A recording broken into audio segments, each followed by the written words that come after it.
sa aton mga tinda. Mga iloy kagamay sa kuluyan, karina, manindahan kita. Mauna kita sa presyo sang bugas. Ang imported commercial rice special blue tag, 48 pesos and 50 centavos per kilo. Premium yellow tag, 46 pesos and 75 centavos per kilo.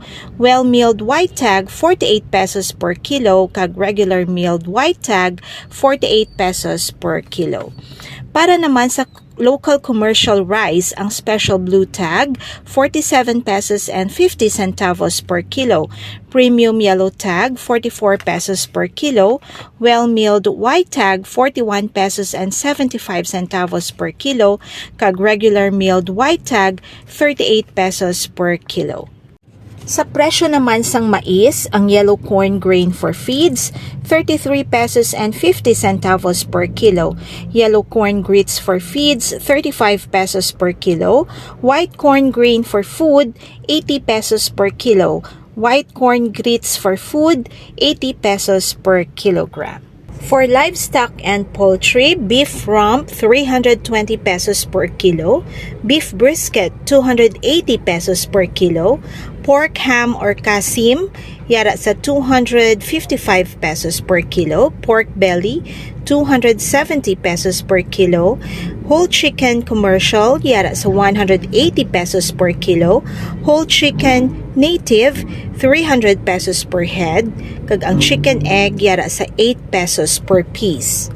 Sa presyo naman sa aton uga or dried fish, daing nga galunggong 240 pesos per kilo, labahita 260 pesos per kilo, dilis 400 pesos per kilo, tuyo sa linas 200 pesos per kilo, kag tuyo tamban 180 pesos per kilo.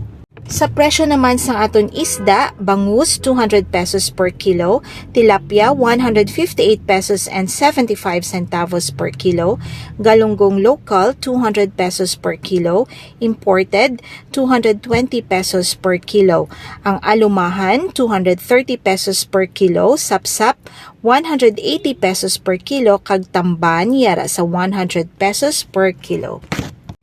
Para naman sa highland vegetables o kun pang chop suey, cabbage scorpio yara sa 100 pesos per kilo, carrots 140 pesos per kilo, habichuelas yara sa 120 pesos per kilo, white potato 100 pesos per kilo, petchay 80 pesos per kilo, sayote 55 pesos per kilo, 260 pesos naman ang cauliflower, broccoli 280 pesos per kilo, lettuce 200 pesos per kilo, kag ang cucumber yara sa 60 pesos per kilo.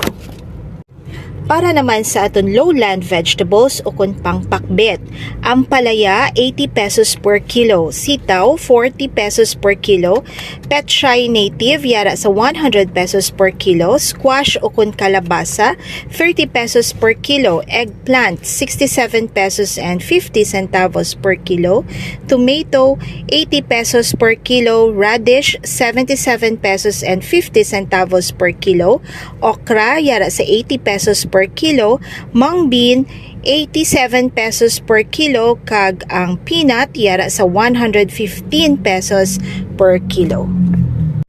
Makadto naman kita sa presyo sa aton root crop, sweet potato o kun kamote yara sa 50 pesos per kilo, cassava 25 pesos per kilo, kag taro gabi yara sa 40 pesos per kilo.